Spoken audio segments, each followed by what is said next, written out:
had muted my mic, to be honest. I really, really thought. So I'm sincerely sorry for everything that you heard while I was away. I believe that I was singing and chewing gum. So I'm so sorry. Okay, I believe that are we live? Please, I'm not sure. Are we live? Yes, we're Yes. live. Yes. All right. Thank you. Again, I sincerely apologize. Pardon me. So today we are going to be talking about a very, very important topic. It is something that we do in everyday life. Every single person, in fact, every single thing, because to be honest, I have a dog and I know when he's trying to tell me something. I know when he's trying to communicate. I know when he's upset with me. I know when he's hungry. I know when he wants to play because he has his way of, communicating this to me. He just makes me know. I just know. And, I believe that's why I said it's not only human beings that communicate. Every single thing communicates. You just know. Just know. Some people that, are cat lovers, they also know when, their cat is comforting them or, when it's trying to be naughty or proud or whatever. Cats can have an attitude. So every living thing, let me put it that way, everything communicates. And but let's focus on human beings and let's focus on the classroom, because this is a gathering of teachers and educators. So let's just focus on that. So every single human being communicates. Now, communication is very important and it is a very, very vital aspect of our lives. We cannot do without it. I'm going to be sharing my slide shortly. Please let me know when you can see my slides. I like the design that was made for this so much that is my first page. I decided to make it the first page of my slide. I just really, really, really, really love it. Uh-oh. Can you see clearly, or am I the only one that cannot see clearly? Oh my Lord. Is it my network or this is not clear at all? It's not clear. It's not clear. It's not clear. Okay. Okay. Please hold on. I would Why is it Feel like like an this? artwork. Yes, that is not what is there. Like some Canva. Hold on, please. Please give me a minute. I would reload it and see. So I know that the network has been one kind, but yeah, let's while my slide is loading, I was saying that communication is a very important. Your audio is going low too. And one place that communication takes place most is in the classroom because there is a teacher who is sending out instruction and there are pupils or students who are receiving instruction. And it is very, very important. The way the instruction is communicated is going to determine whether the children grasp what is being taught or not. Sometimes, so I think yesterday at my place of work, a conversation came up and the person addressing us made us know that there was a particular subject that he didn't like in school. And there was another one that, and I think he's doing it now in his postgraduate and he really, really loves it because the person that teaches them, demystified it. The person demystified it. I think that's very, very beautiful. It is still the same. It is the same topic, the same subject, maybe in a higher level, right? But it is not the same way or manner of communication. Okay, I can see where the problem is now. I would reload it and yes, I think I've figured out where the problem is now. I uploaded the wrong version. So please just give me a few minutes. A few seconds, it's not supposed to be up to a minute. Yeah, thank God. So I'll re-upload my if it's still the same issue.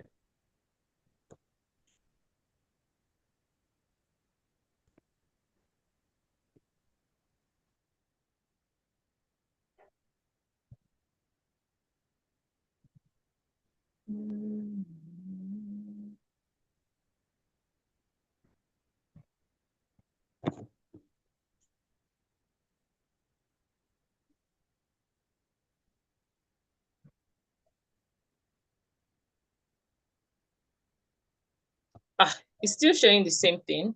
I think I'll just share my screen because what I'm seeing in my document is different. Please allow me. I'm going to have to share my screen, please, because the thing will come to my steez. I can't present without, I don't want to present without the slides. Apologies, apologies. Apologies, apologies.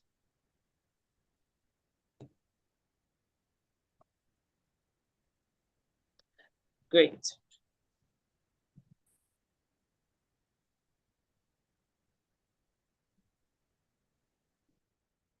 So I'm going to share my screen now so that's start now. So can we see my screen? Please confirm that you can see my screen so that. Yes, ma'am. Okay. Please hold on. Thank you.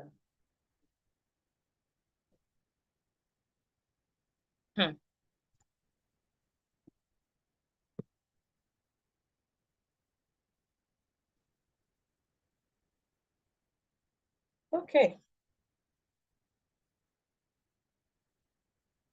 Oh, so I'm trying to show you something, but I just remembered that I'm sharing my screen because I wanted you to read my facial expression.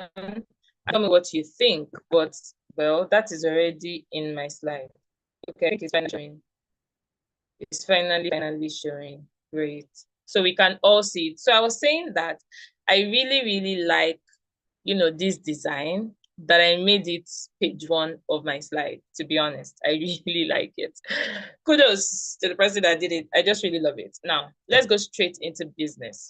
Let us define the terms. What is communication? I've already spoken a little bit on that. Communication, simply put, is sending and receiving of information.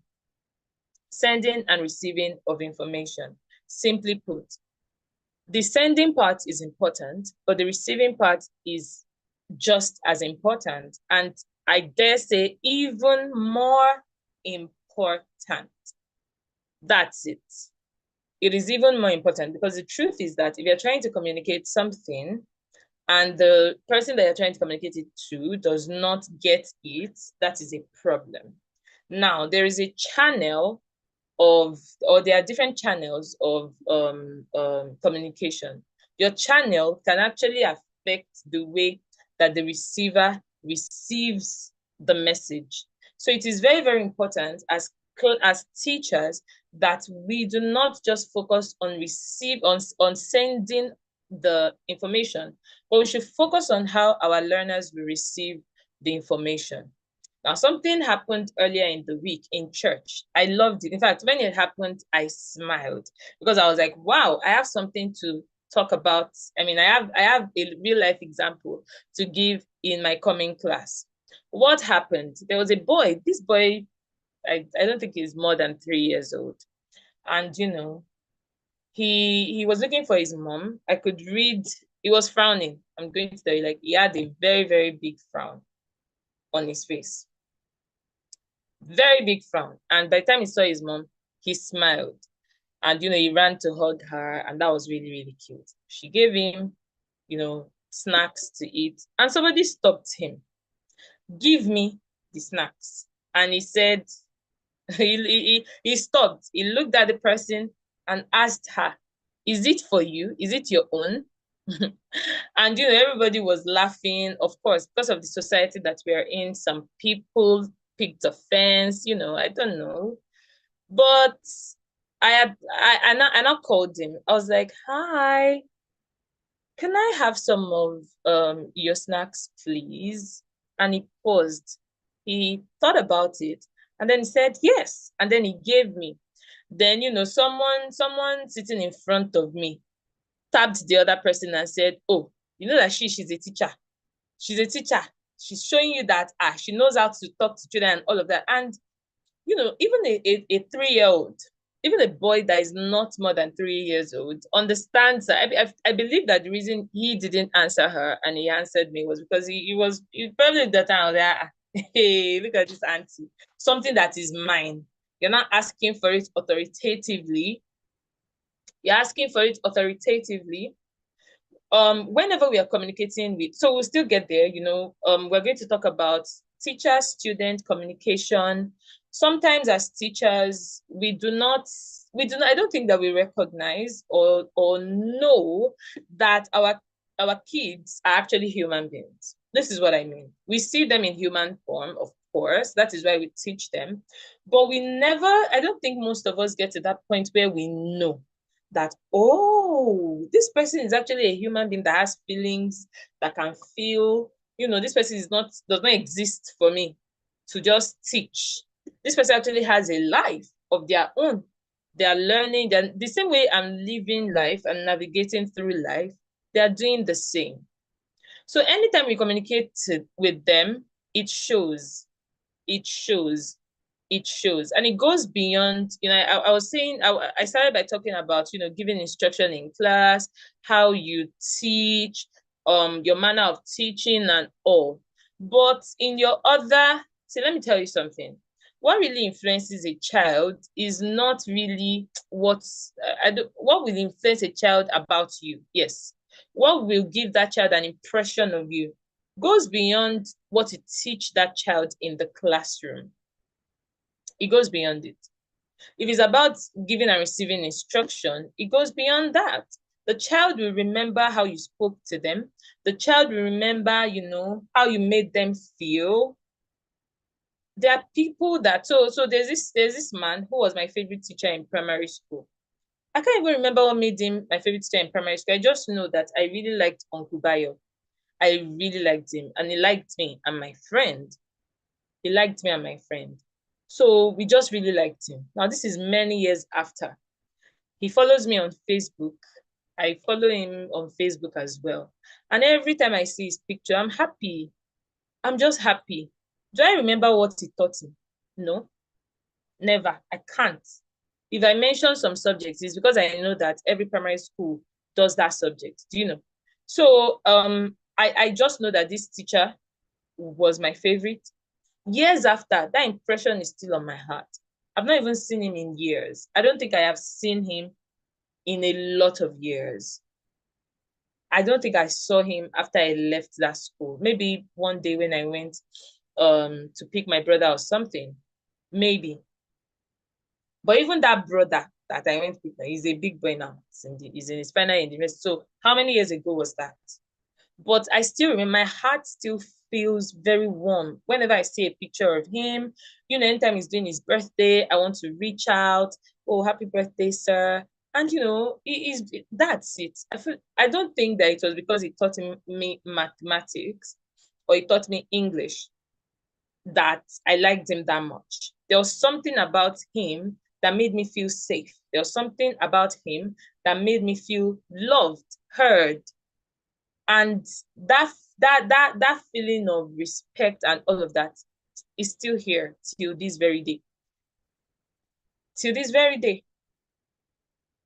I remember a teacher when I was in secondary school, he always sent me out of his class and I did not know why. He always did. Always. Always. Anytime he entered the class, I'm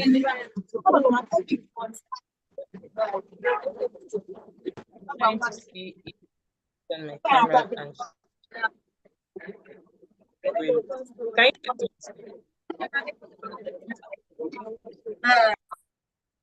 please let me know. Please don't type. You're not sharing my screen, so I might not see your this thing. your message. Please, if you can unmute your mic, kindly do so.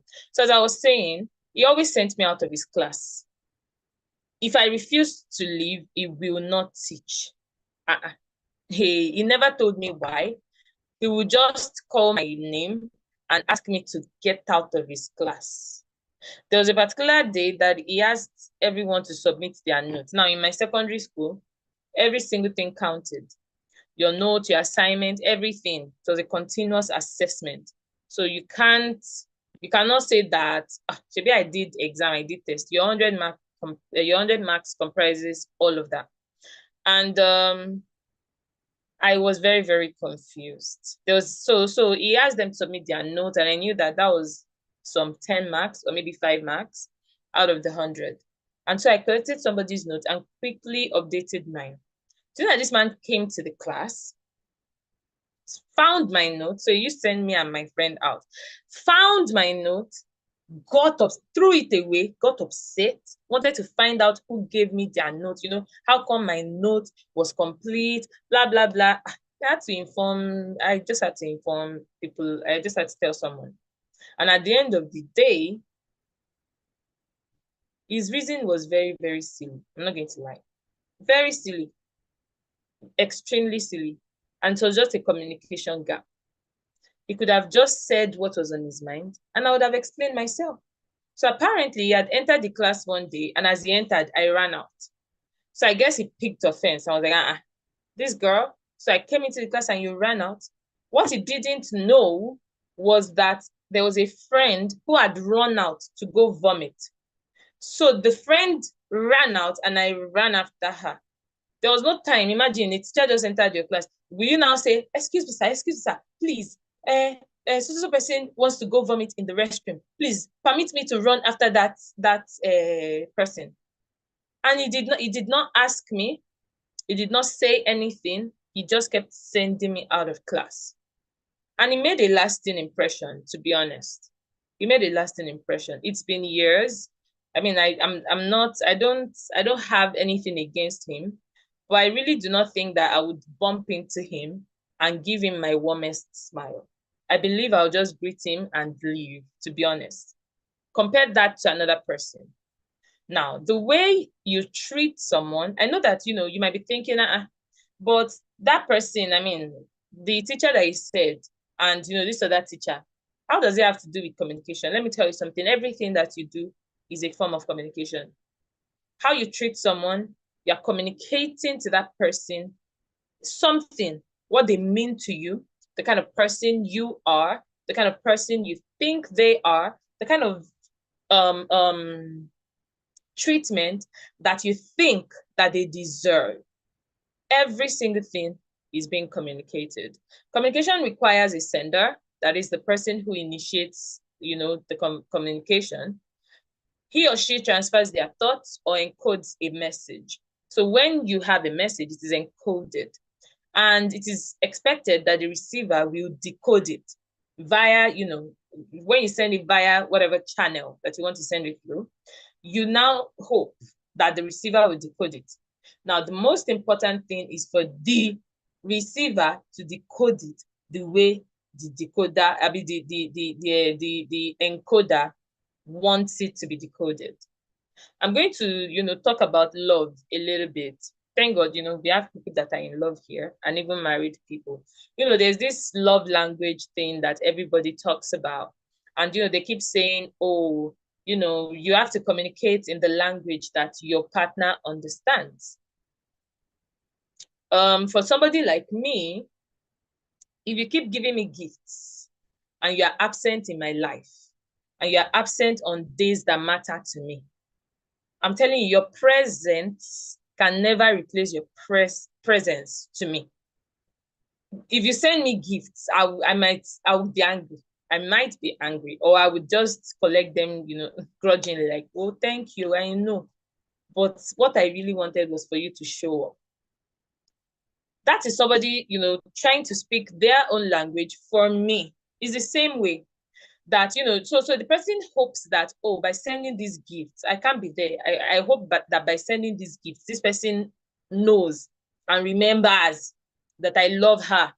Whereas me, I'm there wondering, why can't this person just make it down? Today is such an important day in my life, and to make me happy for this person to be here. It's now sending gifts, the 50th gift in 5 months. Is it gift I want to eat?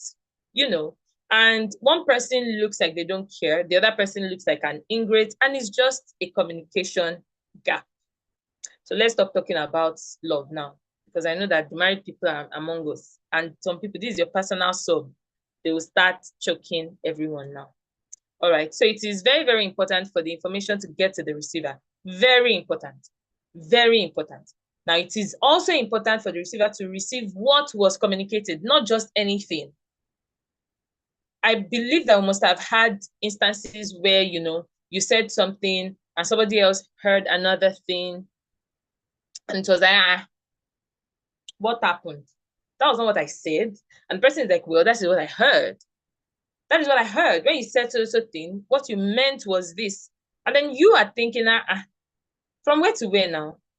So when something is so now let's talk about, you know, effective. When something is effective, what does it mean? It means it is successful in producing desired or intended results. Because we're not talking about communication alone.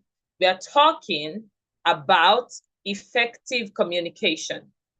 It's not just any kind of communication. I've spoken about different kinds of communication. For instance, let's go back to the example of that little boy. The first person that asked for his biscuit communicated, but another person communicated effectively because it produced the desired or intended result. What I wanted was for the boy to share his biscuit with me. I returned it, right? Because I just, to be honest, you know how we play with kids, just want to teach them sharing. You just want to let them know that it's very, very important to share. And so that was it. One was effective, the other one was ineffective. So today we're talking about effective what? Communication. Now, my dad taught me that whenever you're defining something, you define it by what it is and by what it is not. Now, to understand effective communication, I have spoken about ineffective communication. What makes communication ineffective? The channel, the manner of approach, you know. Sometimes we don't know how to read the room. We don't know how to communicate. And communication is very, very important, especially for those of us who are teachers. Now, let's go straight to who is a teacher. We know, because I know that we are here. Teachers are here, so we know. A teacher is someone who imparts knowledge. The teacher has information he or she wants to pass to the learners. And, you know, the message or instruction has to get to the learners or receivers. I mentioned that earlier. So ineffective, you know, communication can come from a teacher via different ways. There are different kinds of kids coming from different households. I had a pupil. I just discovered that this boy, he was afraid. I don't know. He associated fear with learning, and it affected him in his exams. He would know the answer, but to answer the questions, he would fail. I'm telling you, this boy will fail. And his mom will call me, complain, and all that. I will say, I'm surprised. I'm really surprised that is his result. Because this guy knows the answer. Because after I marked the script, I actually had a conversation with him. Why did you miss this question?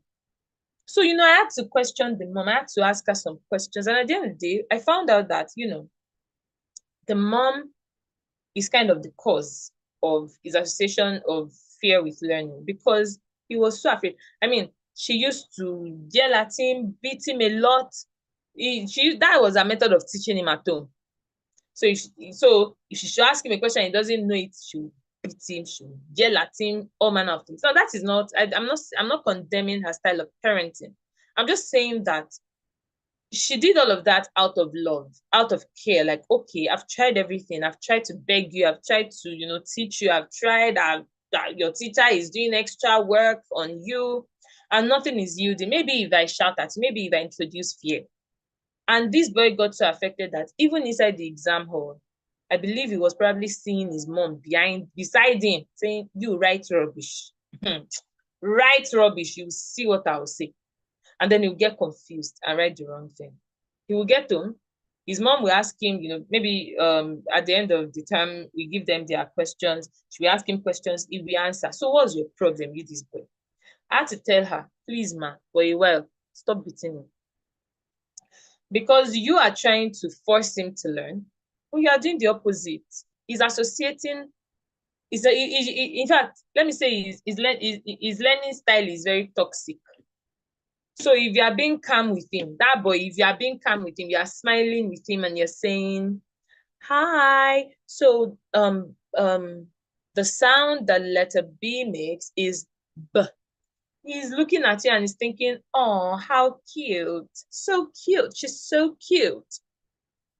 And, because he's not used to that. It's until you now say, you cannot hear, Abby. You don't know this." And who has that time to be shouting like that at their place of work? I know that we do have our moments, but that is what they are. Moments, few. That shouldn't be you every day. If that is you, please repent. You can't be somebody that would just be yelling all the time. See, like I said, the kids will not end up remembering. They might not remember what you were taught, or what you taught them rather, but they remember how you did. They remember how you did. You don't want to be that teacher that, in the next 10 years, in the next 15 years, they are saying, "Actually, that teacher that used to yell a lot. That teacher that none more than shouting." Sometimes I just imagine. I like to imagine a lot or foresee.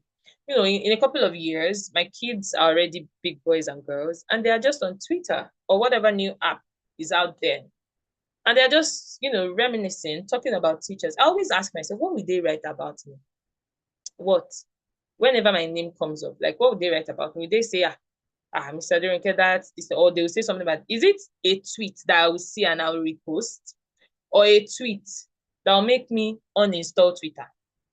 Those are questions that I ask myself. And, it affects the way I do things, including communicating with them. This particular thing that I just said, seeing them as human beings, I just learned it, I think 2 sessions ago. It just occurred to me that, these children are actually human beings.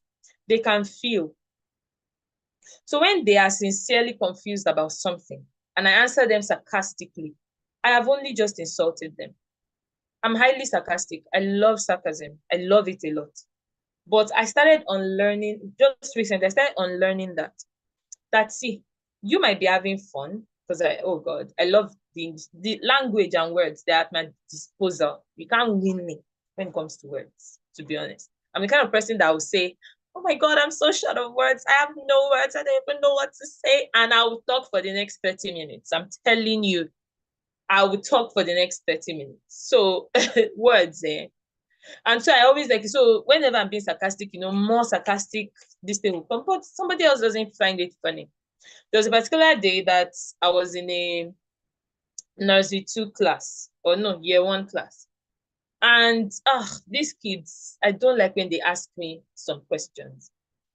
The first time they ask is always okay, because you're like, "Oh, she's genuinely confused," or "he's genuinely confused."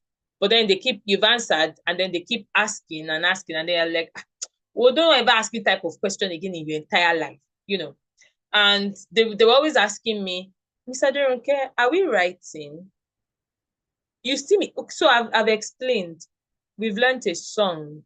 We've danced. Because my classes can be fun like that, especially for the young class. Oh my God. For the young classes, year 1, year 2, we would learn songs, even year 3 sometimes. We learn songs, we would dance, we would do some choreography just so that they can learn. That's also a form of communication. Because I'll get there, you have to come to the level of the kids that you're communicating with. If this was a seminar for secondary school students, maybe I'm trying to teach seniors to communicate better with their juniors, because the way they communicate is beginning to look like bullying. There's a way that will go about it too. These slides will be slightly different, right?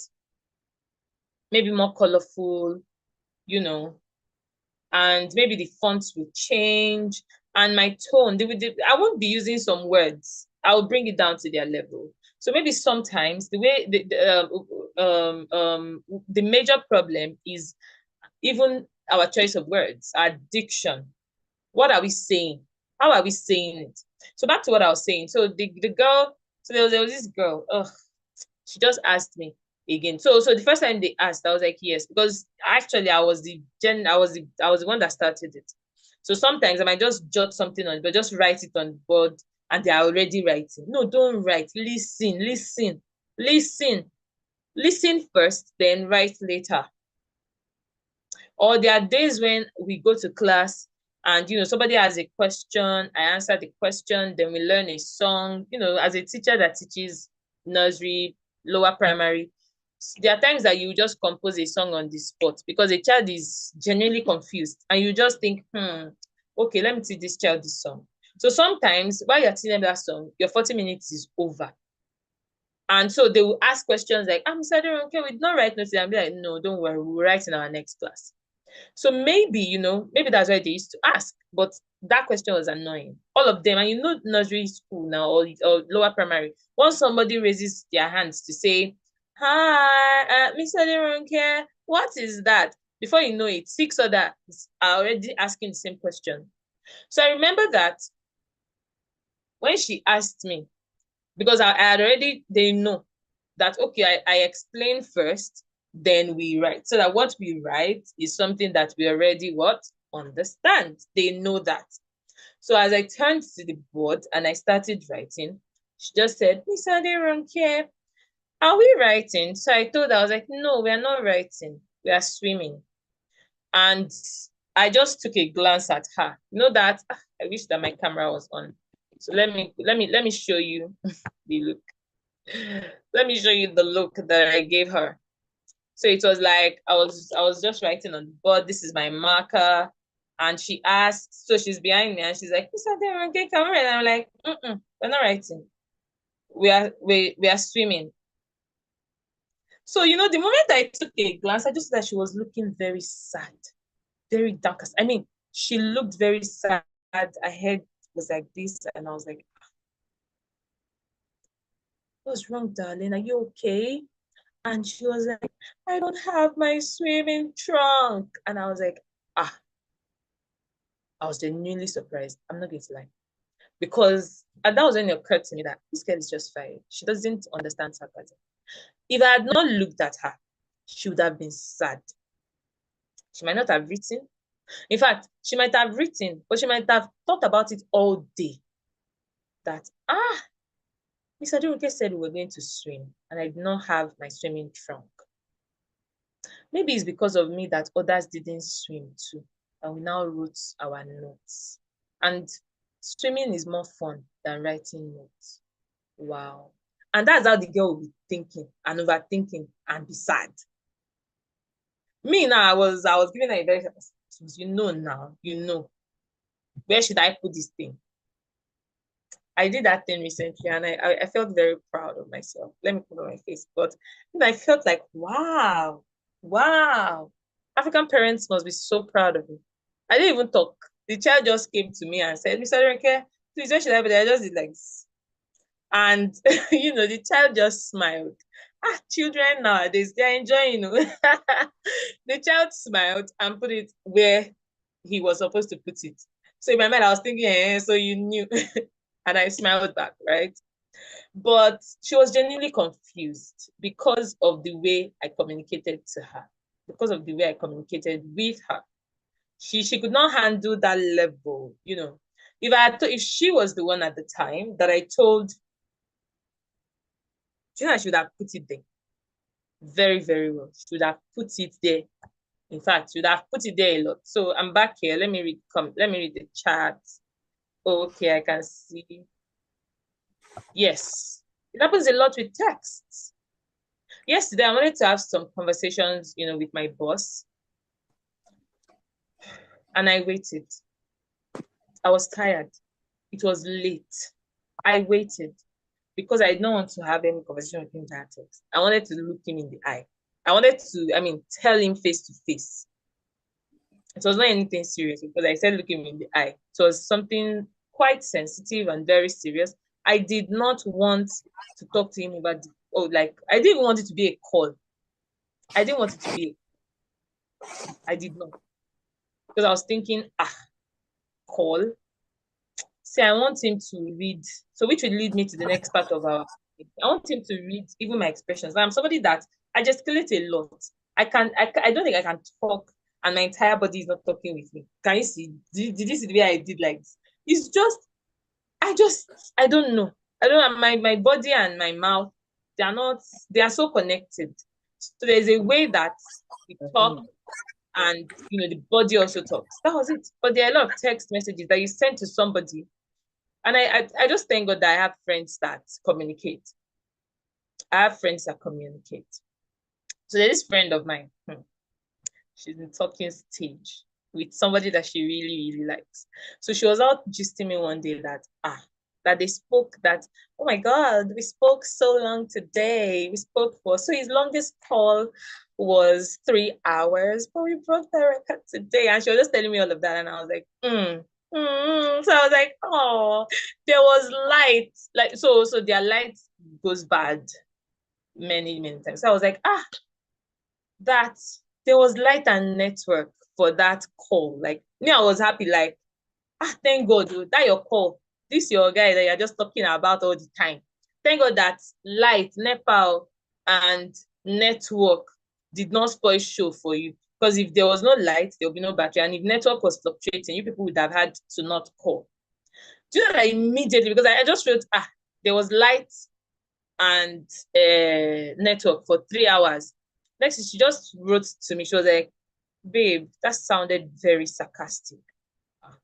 I tell her, no, I wasn't being sarcastic. No, to be honest. If I was, you couldn't know. Because I'll tell you, when it's me that wants to talk to you, you'll be saying that there's no light, there's no this thing, but man is talking to you, you're saying all of that. Do you understand? She told me instantly that, babe, that sounded sarcastic. Because to her, what she heard was, you will have light. When is my turn to talk to you? You'll be saying, sorry that I responded late. You've not had light all day. Or you will say network.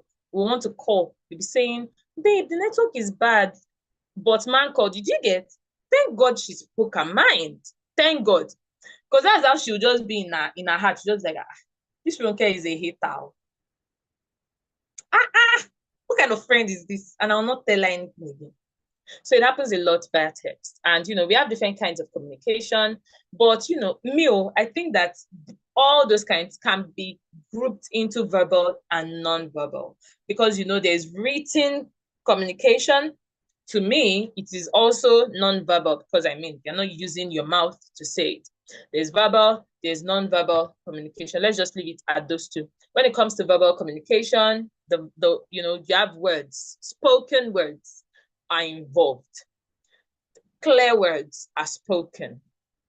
And when you're using verbal communication, please let your words be very, very clear. Let them be direct. Let them be clear and direct. Please, let them be clear and very, very direct. Don't. There are times that, there are people that use too many big, big words. They've communicated, but the person that you're communicating with, does the person understand? Does the person understand? The person does not understand. So what is the importance? I believe that comprehension is the peak of communication. If there's no comprehension, that communication has failed. It has, in my opinion, to be honest, because why?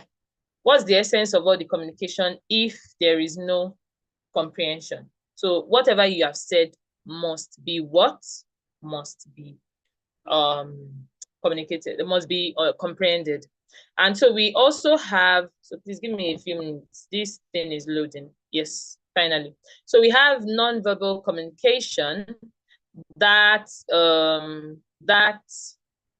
involves body language, no words, the body language, you have facial expressions, you have tone of voice, even the tone. So tone of voice does not even come under non-verbal. It comes under verbal because there are times that what is said is not the problem. It is the tone that the person that said it with, that you have issues with. Which was what happened with my friend and I. If I hadn't explained my tone, she would have thought that my tone was highly sarcastic. Do you understand? Like, what kind of tone is that? I don't like that tone that you're picking with me. Please, please, please, I don't like it. Because me, I say it a lot too. When somebody is talking to me, I'll let them know, please, watch your tone. I understand that you're trying to say something, but your tone is going to put you into trouble. So let's look at some forms of non-verbal communication. I used these cartoon images because I just really liked them. So now, in the comments, can you type what you think picture A is about? Also type what you think picture B is about. So let's do that in the next few seconds. What do you think from this? There has been no communication, So let's say we are doing some visual stuff now, which there is also visual communication, but I also believe that falls under what? Nonverbal. Because here, there is a lot of body language. There are 3 people in these 2 images. There are 3 people in the 2 images. What is going on with the 3 of them? Now, both images are not connected. They are not connected. They are different images. But the 2 people in image B are connected. There's something that is being communicated. There's something that is being communicated. All right, let me check your comments. Okay, so before I do that, check images C and D. Check images C and D. What do you think is going on? What is the teacher communicating to the kids? And what is the second teacher communicating to that child? What is the first teacher communicating to the child? What is the second teacher communicating to, that child? Now, I can say that B, C, and D are a little bit, connected, because if you look at them, there's a teacher and there are pupils.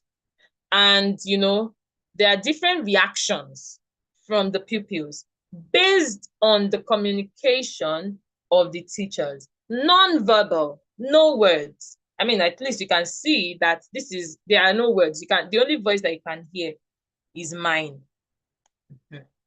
So let me check the comments.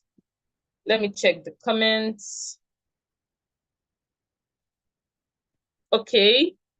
Evziba wants to talk. All right. Please, you can unmute your mic. All right. Thank you. For for A, I hope you can hear me. Yes, I can. Should I go back to the images? Yes, do you please. remember? Thank you. Okay, please hold on. I want to read. Okay, there's no comment yet. So let me go back to the images. All right. Just give it a few seconds. But I believe you can see it. Sure. You can see it.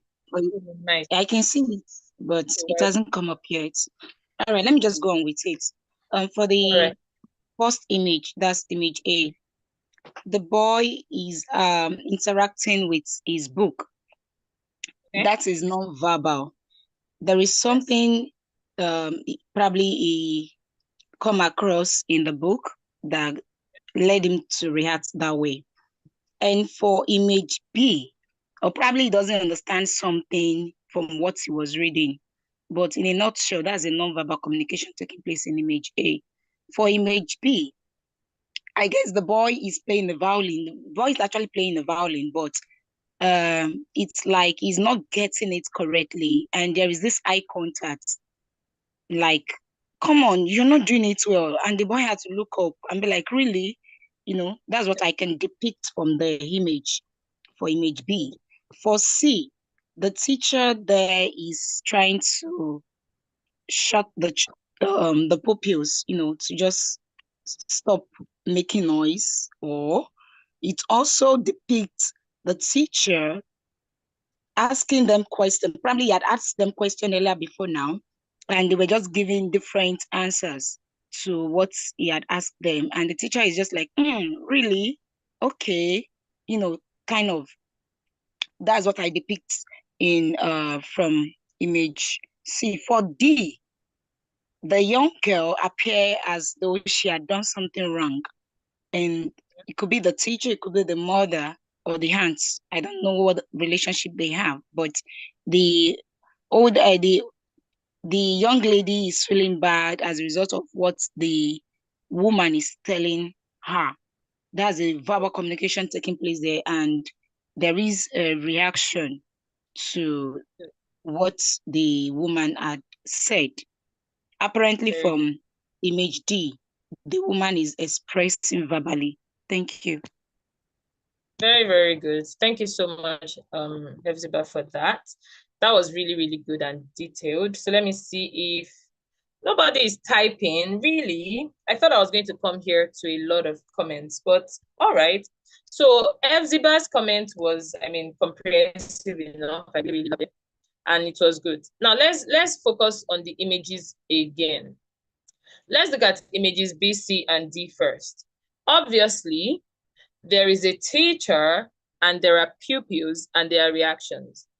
Just like everyone said, you know, the first one, the child was, you know, what I can see, what I saw and can still see, is that the child looks quite frustrated. The teacher looks quite strict, you know, displeased with what the boy is doing, unimpressed. And the boy is there like, hey, just like she said, like, what have I not done right this time? What is the problem? Am I doing it right? In the second image, we can see that the teacher is smiling, you know, just telling them to keep quiet. And we can see, even though it is the back view of the kids that we can see that they are actually quiet. And the last one, we can see an upset teacher and a remorseful child.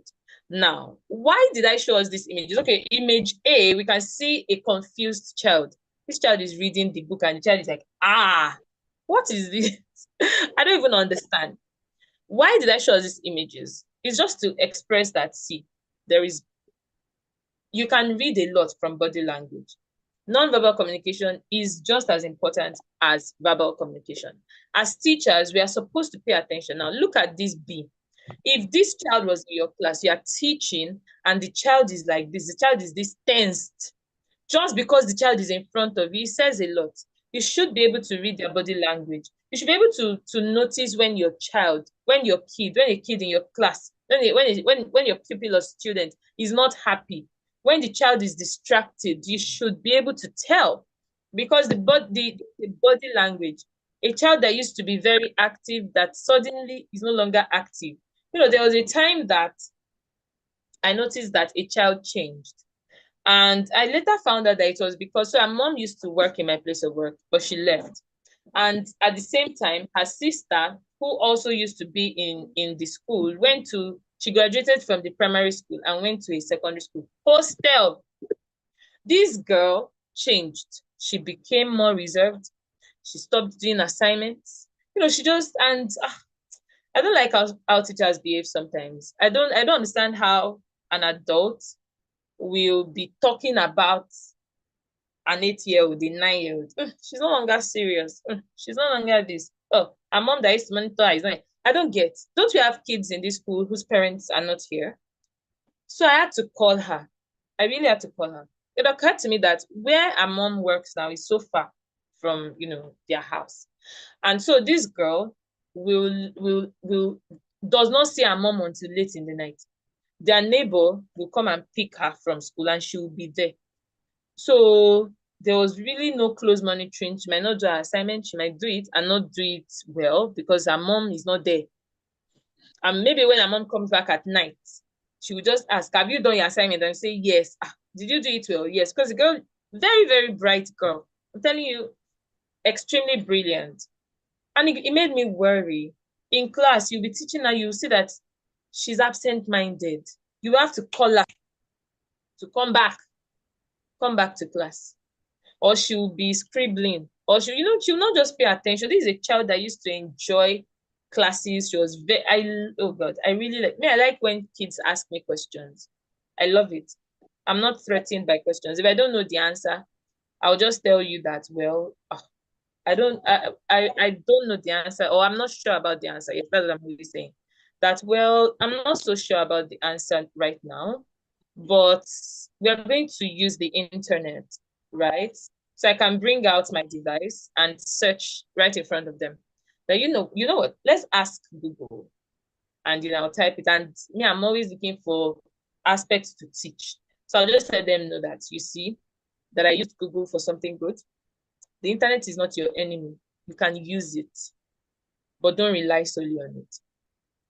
I'll just let them know that I'm not quite sure. Let's check. Let's check, and we'll check together. Other times, if it's something that is so long, I'll just be like, remind me in our next class. And trust children. If you ask them to remind you of something, that's the first thing that they are going to say. So you should be able to see, and from the images that we saw, the teachers had their own body language. The kids had their own body language. There are times that, see, kids are so remorseful. There's no need to dwell on what they've done too much sometimes. But some of us, is when we now see that they look remorseful, that will now say, I have her or him where I want him or her to be. We'll see what I'll do. Why? Okay. Why? I hear my dad's voice. I don't think he knows. Daddy, you're unmuted. Okay, he's muted now. Wow, my dad is here. Thank you for joining, sir. So, it's like that. We have to learn how to read communication cues, and we also have to watch our own how we communicate. From the image that we saw earlier, let me show us that image again. The teacher that looked very strict. Let's look at him. His countenance made the boy look that tense. His countenance made him look that tense. There was no encouragement. There was nothing. The teacher just looked displeased. Some of us, we are like that. We are proud of our kids, but we don't let them know. We'll just frown. Why? Why are you frowning?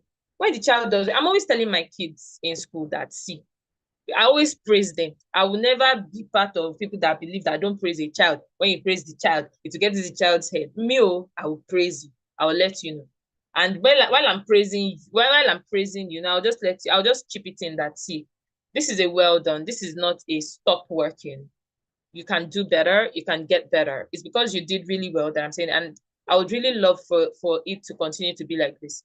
Now, when they did not do well and I have to scold them, I always tell them that, my dears, you know that whenever you do well, I will tell you. I always tell you. This time around, no, I don't like what you did. You did not. I'm not impressed. I'm not impressed, and it was not up to standard. I don't like it.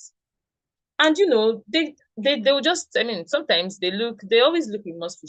That's one thing, because I feel like sometimes whenever somebody that they really like, or somebody that always praises them, now says the opposite, they're like, wow, it looks like I'm a disappointed person. So I always try to let them see, I'm not upset with you. Or sometimes I'll let them say, I'm upset with you, but it will soon finish. What you did, I don't like it. Go and do something else. Do you get? So sometimes even our countenance can make them feel. Some of us don't smile in class. We don't smile. We do not smile.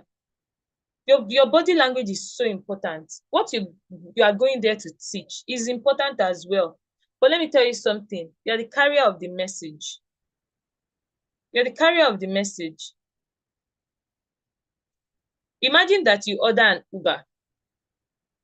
And some people cancel their rides. Let me tell you something. Some people cancel their rides because of the way the Uber that came to pick them looks. Some people cancel their rides because of it. They will just see kind of rickety Sienna is this. And they will cancel. And then, they can just tweet about it that you guys won't believe the car that just came to pick me up. So you, as a teacher, see yourself as that Uber that is coming to carry message to the kids. Just see yourself as that. There are days that you want to, enter a cab or you want to take a bike, and then you just see the bike man or the cab driver, and you're like, or the cab itself, and you're like, ew, I can't, no. So that's, if you walk into a class and your body language is not even good at all, you just look angry. The kids greet you, you don't even answer, or you don't. It's not good. Please let us change that. When kids ask questions, so I'm going to rush it up now because we have a few minutes to go. In the classroom, I've said it, there are classroom communication techniques. Communicate clearly. Cut out sarcasm. Please try to do that. Don't make your kids feel dumb for asking questions, because the moment you make them feel dumb for asking questions, they will never ask questions again. And that thing affects. See, there are a lot of things that we exhibit today. We don't know why we are like that. But when we trace it, it goes back to our childhood. Till date, some people don't know how to ask questions. You are going somewhere, you don't know where you are going. Or you open your mouth, ask someone. You would rather get lost. You would rather get lost and text your friend that is in the UK. Guy, you will not believe that I'm lost. Because maybe somebody in your childhood, you ask questions and the person just made you feel very, very dumb. You know, I had this kid that I was teaching one time, home lesson, and the grandma used to apologize to me. She was just like, you know, so we used to do both home lesson and virtual meetings. So the grandma used to apologize. She would be like, Miss Aderonke, I'm so sorry for all the silly questions that your daughter asked you today. She just wasted your time. Just one day I just had to tell her that, grandma, that she's asking me questions means that she listened in class. It is not a sign of confusion. It is a sign of communication in her head.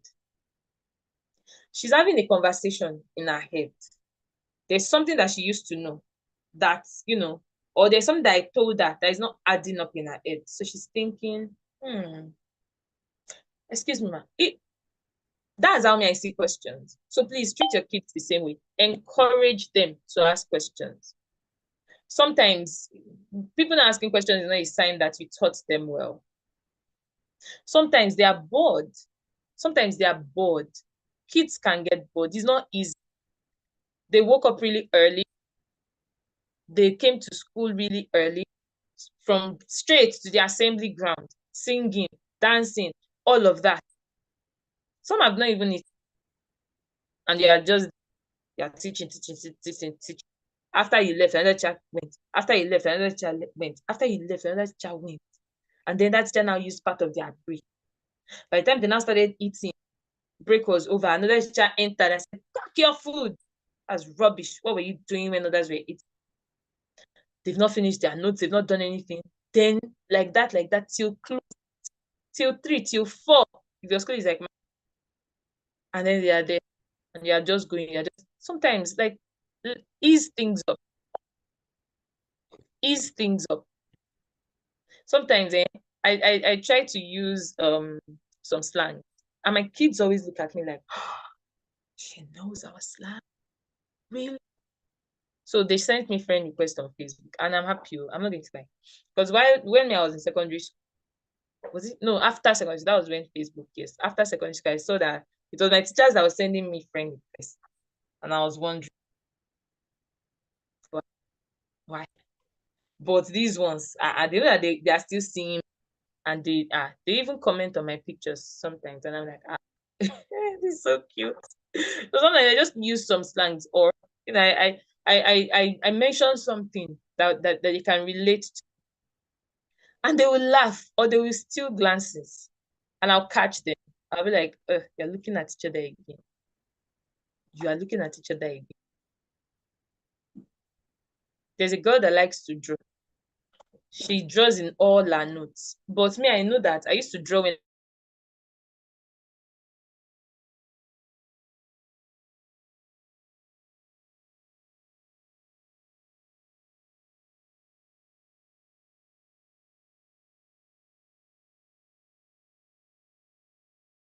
that was it. So maybe it was in church and the preacher is just preaching what I don't even know how we draw. Okay, teacher is saying that how we draw. But if a teacher, if I like that teacher's class and I don't want to miss any part, you'll not see me, I will not script. So please don't kill their inquisitiveness. Because what you'll be doing is you're not just killing their inquisitiveness, you're killing their they will not want to think. Or they will think, they will not be afraid to talk. Please don't let anybody ever feel silly for talking. There's no silly question. No. I know that there's some questions will be like, but you just believe that there's no silly question and look for a way to answer. When it comes to parents, please always communicate professionally. I have a very professional relationship with parents. I don't want our relationship to be beyond that. Do we have a good relationship? Well, yes. In fact, I was thinking about it yesterday that my kids' parents that have stores, I actually patronize them. I might walk by their store and see that they are not here. I'll call. Hello, and I wanted to buy something. I'm coming. No, don't worry, I'll buy it tomorrow. Because of them, I'll not buy it. I'll go and buy it the following. Or I'll go and buy from another person, but I'll buy in small quantity so that I'll go and buy the original quantity from them. That's a good enough relationship for me. So we are able to communicate normally, hi ma, this and that. Watch what you tell them. If they tell you that, oh, you see, I had a boss that really taught me a lot. So she would never allow you call a child stubborn. Never. She would say, no, say he's a handful. Say it. Don't say, yeah. He's very stubborn. He doesn't listen. Say, oh, he's quite strong-willed. Yeah. She would inspect it. Whatever you write in their report card, she would tell you, no, don't. If you want to tell them that he doesn't listen in class, he's always distracting others, he's always write it like this and say, he's quite an active boy. Oh, she's such an active girl. And she's very good with her colleagues, with her peers. She has a very good relationship with them, to the point of even distracting them sometimes. Do you get? If you tell a parent that, all they will do is, when you said has a good relationship, I knew that you were going to say that she used to say she distracts me and her dad too. But you now say, your child is too stubborn. Your child doesn't even listen. Your child always acts as if the ears are for decoration. I'm telling you, you'll be saying, don't do this, don't do that. I don't want to know how close you people are. Or they say, why is your child's result like this now? That's how all our results are now. That's all. In fact, all of them in this class, all of them failed. I don't know. I don't know why. I don't know what they are teaching them. That's a bad way to communicate. You can, so someone said something one day, like, see, you can tell people to go to hell and they will look forward to doing it. It's all based on your approach. Even when, say, they are difficult parents, I know that. There are parents in my place of work that they won't greet you. You greet them, they will not answer you. They'll talk to you anyhow. They will. I think I spoke about it in TSTA class. There was a time that I actually had to talk to a parent. Please, can't talk to me in that manner. But afterwards, my boss called me and made me realize that I was wrong. Yes, the parent was very wrong, but I was wrong to actually respond to the parent. And she used some examples, and I thought about it. Yeah, that wasn't professional of me, and I apologized to the parent. I apologized. She didn't even respond. I think later she now wrote "It is well," which was even worse. But me, I'm trying to communicate my own. And she told my boss that, well, she didn't know what to write, how to respond to that message. Nee. And she wrote "It is well." Look at another thing, communication. So I told my boss, I've apologized, but she did not reply. My boss now went to meet her when she came to pick her daughter. She was like, I Kuku saw her message, to be honest. She was humbled. Maybe she thought I was going to keep it up and up. So she just said, to be honest, I don't even know what to write, honestly. So maybe when she got up, she just thought about it, that, okay, let me just write "It is well." But to me, where I was like, which one is "It is well"? Okay, shall "It is well" indeed. So please, even when you communicate with parents, please, please, please. There are children with special needs. There are children that need extra attention. Talk about the good parts of them. Don't lie. You don't have to lie, but focus more on those parts before you now let the parents know that. Instead of saying, your child that cannot write, you give your child pencil like this. Your child will say, You can just start like, oh, when your child even came into this class, like the child couldn't even hold a pencil, but now he holds a pencil like this, and parents be like, with the child write like that, like, oh, little by little, we'll get there. Just please have faith in him and please assist. We would really need a lot of support from you. To be honest, we cannot do this without you. Instead of telling the parent, see, I'm not his mom and I'm not his dad. You are the one. He spends more hours with you in your house. I have my own children, or I'm single, I never born. Please, oh, they're not paying me to attend to your child only. Please. Do you know that kind of thing?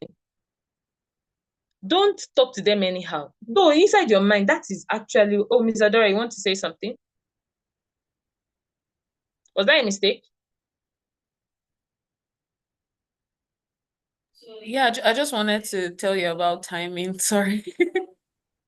I'm aware of that. I'm rounding off in 3 minutes. I'm already getting to the, to the end of it. So, it's just as important as that. Don't talk to them anyhow.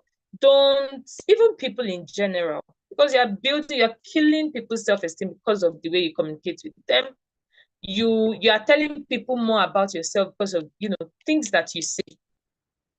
When it comes to your colleagues, please be professional. Be professional. Please be professional. Because the kids are watching you. Even if you and a colleague must fight, don't let it be in front of the kids. You're now yelling at each other, you're shouting, because the kids will do what you do before they do what you say they should do. Do you understand? So a child is yelling. Sometimes, so there was a time that, why is this boy yelling? Sometimes whenever I correct my kids, no, just talk respectfully. You shouldn't have. I will now remember that, it was that day, oh, yeah. Then I'll now just explain that, well, sometimes can get angry, but do not yell. Do you understand? So they would do a lot. So to encourage kids, finally, I just saw these techniques for asking questions and facilitating discussion. So, there are some kids that do not like to ask questions because of, the reason that I mentioned earlier. And you remember that boy that I said he associates fear with learning or learning with fear? One thing that I started doing in my class was to tell everyone to close their eyes. So I'll just say, close your eyes. I like to use their imagination a lot. So sometimes I'll say, imagine that you're here, and they'll smile. So sometimes whenever I say close your eyes, they're so excited. They're like, ooh, what are we about to imagine? And I'll just be like, if you understood today's topic, just raise your hand. Or, this question that I just asked you, if you think that this is the answer, let me see your hand up. Everybody close your eyes. And you see them, all of them will raise their hands. Unlike when you throw the question open and nobody wants to raise their hand, or when somebody doesn't understand. So you can just say, close your eyes. If you sincerely do not understand, raise your hand. And then you see all of them just shyly, they'll just do like this. Do you understand? Do you understand? So please, let us take our communication into consideration whenever, whenever we are communicating, whether to kids, to parents, to colleagues, to our friends, family members, because everything that you say or do not say with your mouth actually says something. Thank you so much for following me this far. I hope that we've learned one thing or two. Do we have questions from the house? Do we have questions? Real life experiences? Questions about, communication, difficult people. I know that there are really, really difficult people in this life, but there are ways to communicate with them. Some people are looking for fights. If we don't give them, it's like fire. If you don't feed it, stop burning. All right, I'm checking the comments for. Oh, I can actually stop sharing my screen. Because I just decided to stop going and coming because I was taking a lot of time. Yes. Thank you so much, communication expert. Thank you so much, everyone. Thank you that was very extensive. Whether we should hide it and keep it for TST after now. But thank you so much for taking out time to teach us and just take us through the rudiments of communication strategies that we can use in the classroom. Thank you so much. If you have any questions, please, you can unmute your mic. You can unmute your mic or you can put it in the chat. So if you have, maybe if you've had a scenario and you need proper clarification, you can ask Adirunke now, or else you wait till next year in TSTA to ask any question. Yeah. But I want to ask, what do you do about, there are some there are some teachers that are kind of shy. You have very shy teachers, and let's say, for example, a first year teacher now that's just getting their balance. They love to teach, but they are shy. So sometimes they don't know how to properly say stuff or show emotions and things like that. What's that one advice you give to a very shy teacher who's just starting out in the classroom? Okay, so I'll just say that the teacher should actually know that the kids' future or life, I don't know how to put this, should not suffer because of their shyness. Being shy is not a disease. I still told somebody on Sunday that is actually not a disease. You just look for your own way to communicate. If it is their faces that is scaring you, don't look at their faces. If you don't feel like, I mean, we've all made mistakes, right? In our first year, we've done different things. So maybe just try, incorporate whatever it is that you can. If it's that you want to teach them songs, if they're in primary school, go ahead. If you're shy, because to be honest, this is like the first time I'm hearing that a teacher might be shy to talk to kids. I've heard of them being shy to talk to their colleagues or their bosses and all. But they should just make the classroom their own while still putting the kid at the center. So use your own methods that are not weird for you. Methods, and will not be detrimental to the kids. I will not be detrimental to the kids, please. So if it is that, you would write notes first, then explain later. For instance, maybe you don't want to talk to kids that don't know anything. Maybe you want them to be looking at their notes as you are talking, so that they will not make eye contact. You can use that, like, okay, let's write note too, and as I'm explaining, be looking at your notes too, something like that. But I don't think that. I feel like at the core of it should be the kids. So if you're thinking that it's because I'm shy, I did not go to class, I did not teach them, at the end of the day, you won't be happy with yourself. That's what I believe, if you're truly passionate about this. So make the class your own, make it your space, while still keeping the kids at the center. But don't be pressured. It's the pressure that is causing the shyness. Don't be pressured at all. That's awesome. Thank you so much. Thank you. That makes sense. Ensure that the kids are at the center. Ensure that whatever you choose to do is not detrimental to the kids. So if you say you are shy, in quotes, which I believe nobody is shy actually, because when you're with your friends, you you show yourself, right? So it's not how you translate that into making your classroom, like Aderonke said, into that space where you feel comfortable enough to bond with your kids. Thank you so much. Mr. Abiodun says, thumbs up, Mr. Aderonke. This was a refreshing course on effective communication. You look fabulous too. Whoop whoop. You look fabulous. Thank you. Thank you so much. Thank you so Awesome. Any other questions before we go? In 5. Okay, Jessica has a question. And Mr. Abiodun has a question too. So Mr. Abiodun says, how do you balance having to enforce the school's policy and parents' preferences? Then after you answer that, Jessica would ask her question. Okay, so the truth is that parents' preferences I believe, should bow to schools' policies if they are good. So I'll give you an example. There was a parent who thought that the school bus arrived too early. And she used to expect that the school bus come and pick her kids. And we'll go pick other kids, come back to school, now come back to her house at 9 to pick her kids, because by then she would have been done. The school policy is that your kids should be done when the school bus gets to their house. If they are not done, they will wait. Now, if you waste their time, they will leave. The parents' preference in that case is that give me preferential treatment. As a matter of fact, if she wants to leave her house, she will follow the school bus. And if she sees Pepe on the way, she says, please wait. Let me quickly buy Pepe. Let me quickly buy this. Is that okay?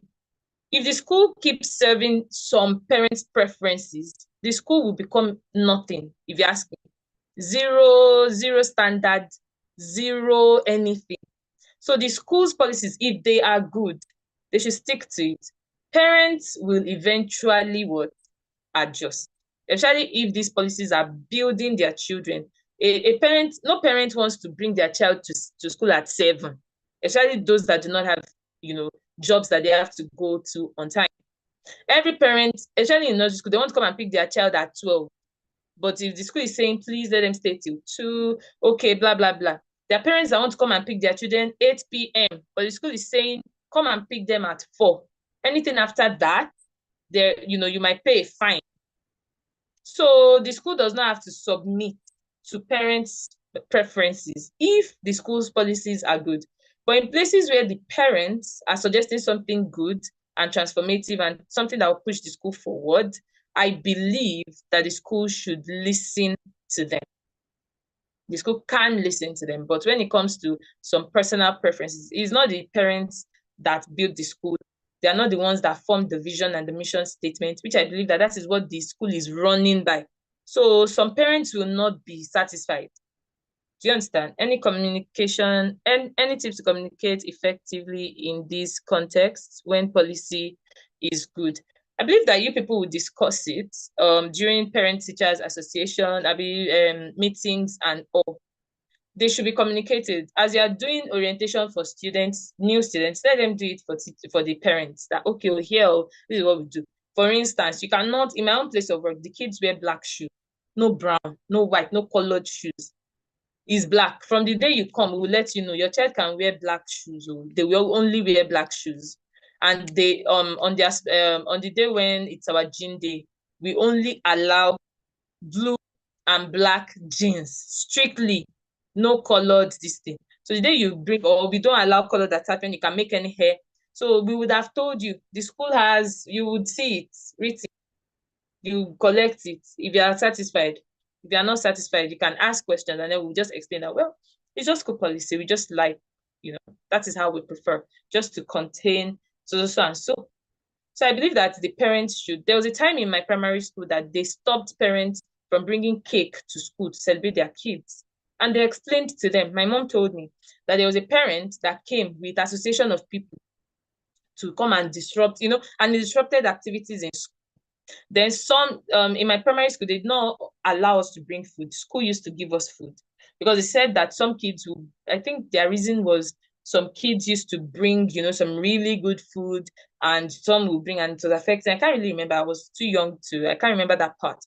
But they now started giving us food. It was something that they had a meeting upon and parents accepted. Okay, I'll give my child food. Okay, what will we be serving them? What's the quality? Okay, that makes sense. And if they don't agree, yeah. So I believe that you should communicate via, platforms where you people communicate with parents. Let them speak their mind, and explain to them. See, people want explanation. Why should things be done this way? What do you think? And vote in favor or whatever. Give them examples where a child's life was, put at danger or anything like that, or something that disrupted learning. They will accept. Yes, Jessica. All right, good evening. Thank you very much for this session. Can you hear me? Okay, so I know I wouldn't say I'm complaining. It's quite early to complain. I have some kids in grade 1. I'm not a class teacher of grade 1. We do subject teaching in my school, so I do grade 1, 2, and 3. 3 different subjects.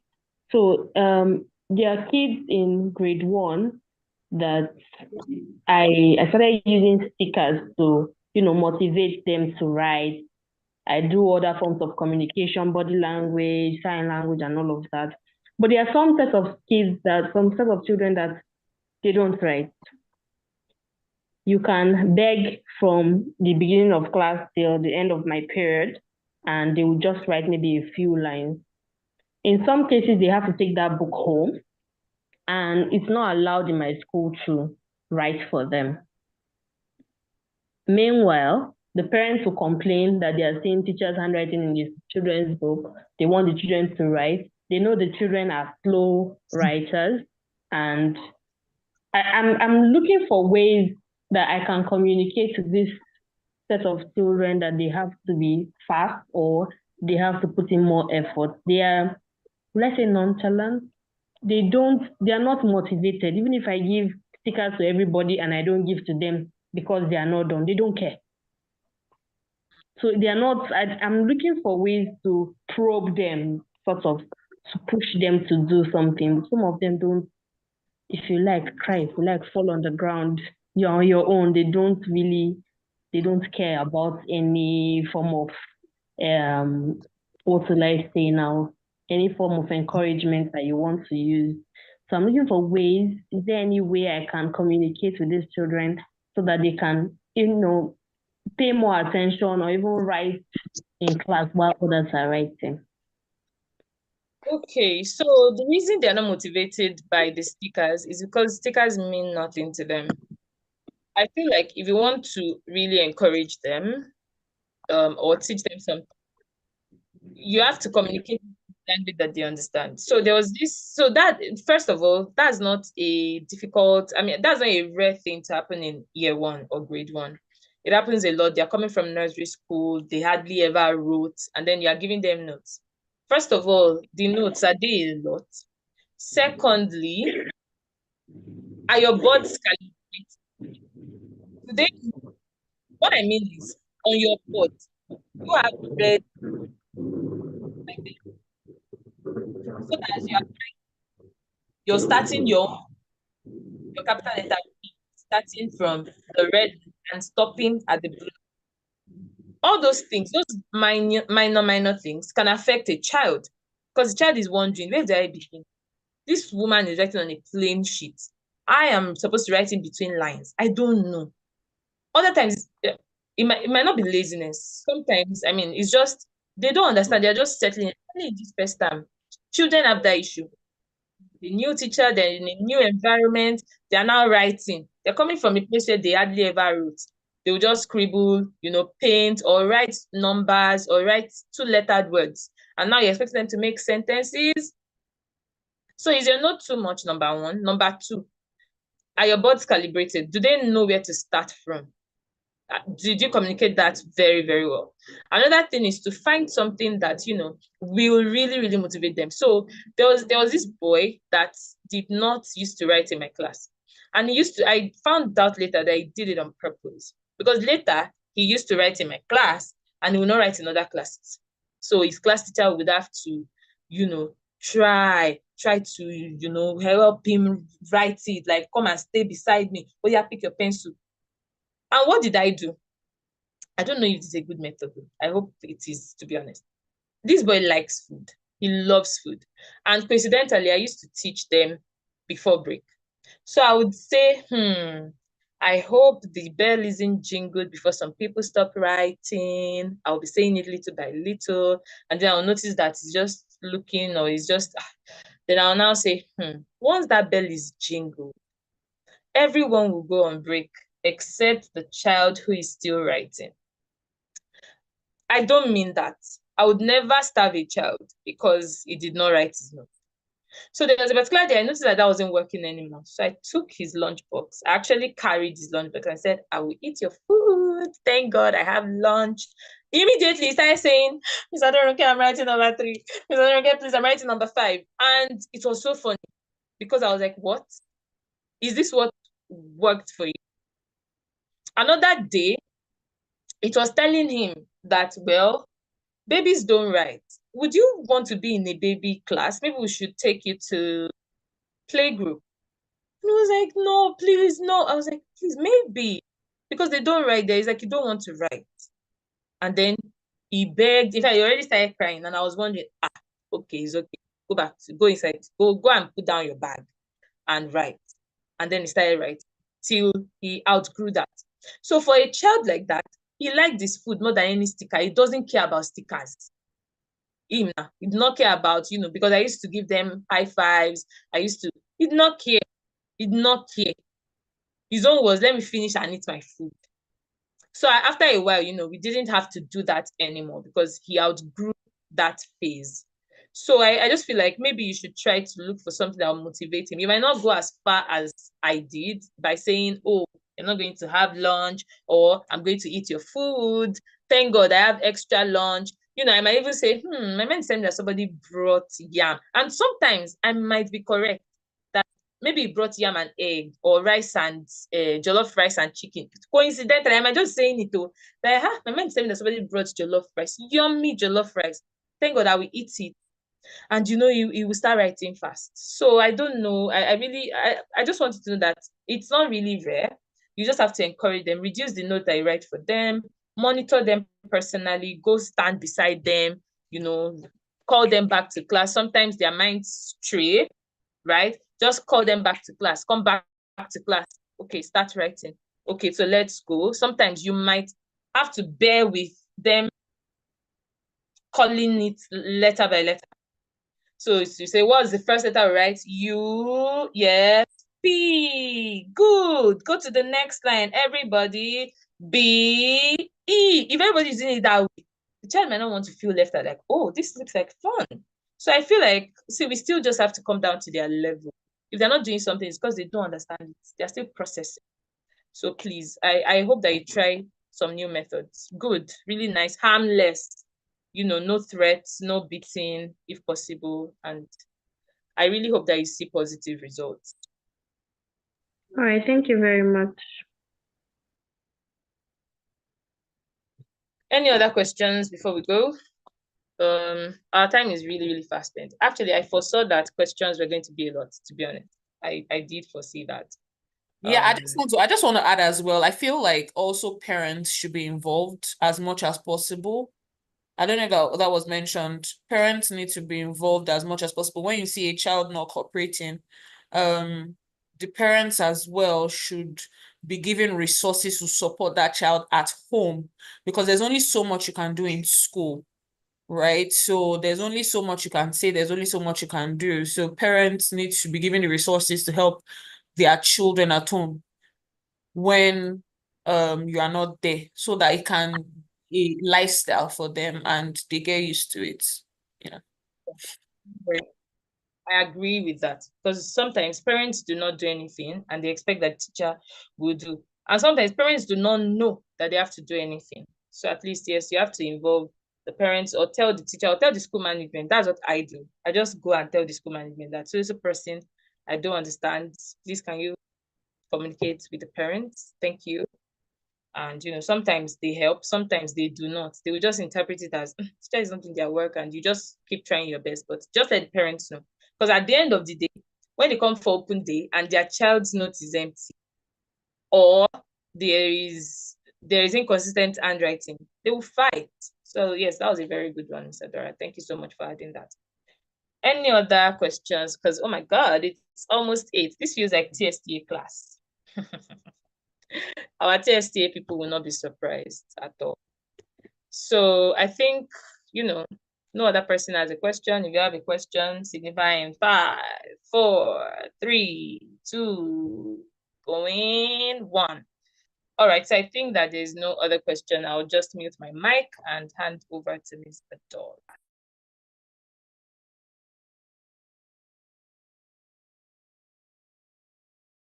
Oh, before I mute my mic, I need to appreciate everybody for attending. Thank you so much for being here. Thanks so much for attending. Thank you for your patience. Oh my God, my slides were acting up at first, and they were already timed, which was why it actually took this long. I'm so sorry. It was timed. Everything was timed. So yeah.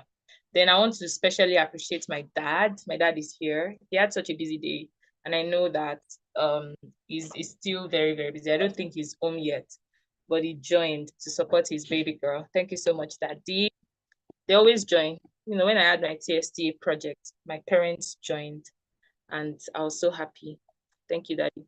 Thank you so much, everybody. Now I'm going to mute my mic. Miss Adora.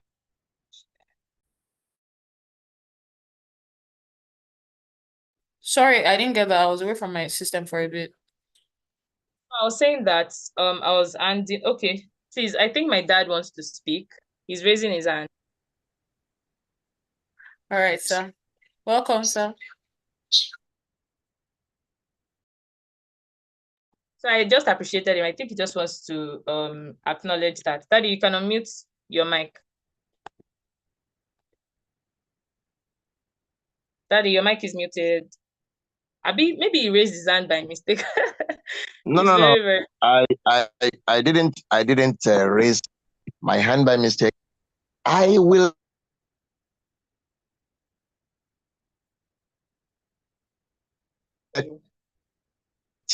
communications, and I think we have to also look at efficient communications also.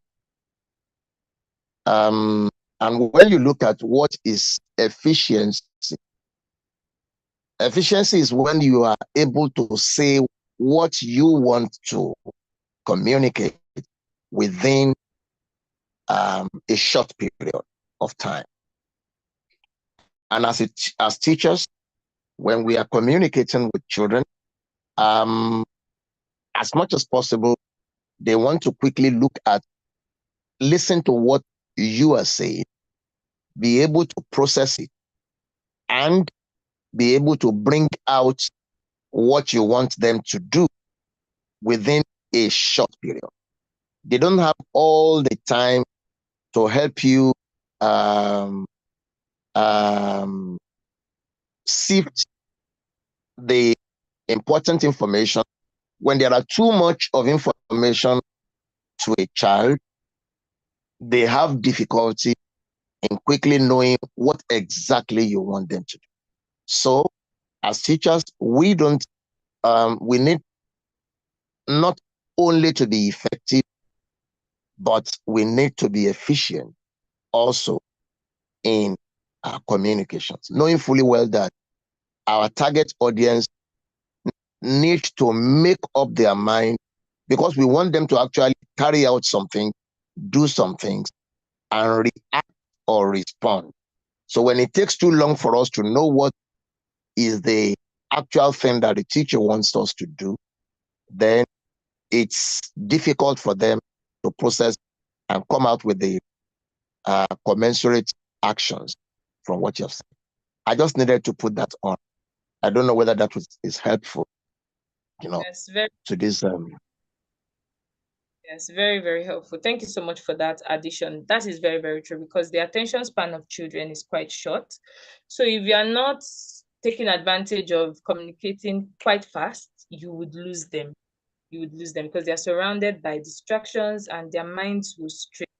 Yes, very, very good. So communication should not only be effective, it should also be efficient. Very, very good. Thank you so much. Because the truth is that if this was, so I teach kids online. If this was an online class, we will not spend up to this time because the attention span is too short. And I would have infused a lot of things to, capture their attention and all. Yes, very, very good. Thank you so much, Daddy, for that. So finally, I'm going to hand everything over to Miss Adora, to just bring this to a close. Thank you.